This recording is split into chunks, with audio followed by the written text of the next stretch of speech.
Welcome. In this video, we're going to continue our Jenkins orientation by looking at the additional features of the Jenkins interface.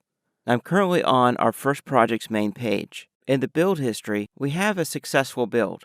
If I go up another level, up to our main dashboard, we now have our job listed under an All tab or view, which will list by default all the jobs we created in our Jenkins interface. On this listing of our jobs, we start off with the first item, which is the status.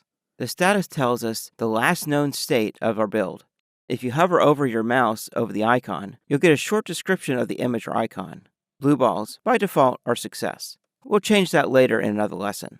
The next column over is the weather, which shows us an aggregated trend of all the builds that have happened recently. Sunshine means that all the recent builds have successfully run. Just like before, hovering the mouse over it gives us a description of the current weather icon.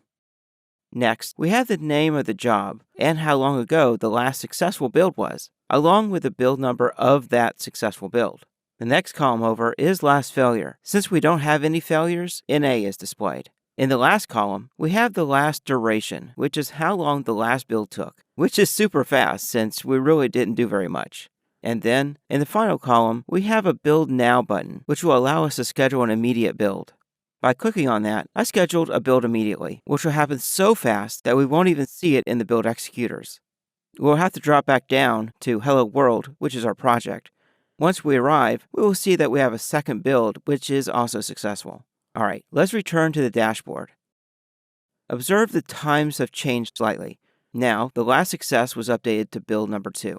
At the bottom of the view table, we can change the size of the icons from small, medium, and large. For now, let's leave it on large. Finally, we have a few links that are right under the table of jobs. The first one is a link to the legend, which takes us to a page describing all the different build status and weather icons. We will see most of these in action throughout the course, but this page is handy when first starting out. After reviewing this page, return to the dashboard. The last 3 links are just different RSS feeds. RSS is a variation of the XML file format, which is a specialized text format much like HTML for web pages. RSS stands for Really Simple Syndication and is a format that describes information in a digestible newsfeed-like data stream for consumption and display by news readers. Honestly, RSS was a much bigger deal a few years ago, but it is still important to some people.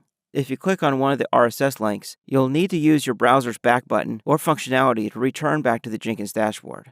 In this lesson, we took a brief look at the Jenkins dashboard now that we have a job for it to display. Next, we will fail the build on purpose and then disable and re-enable jobs.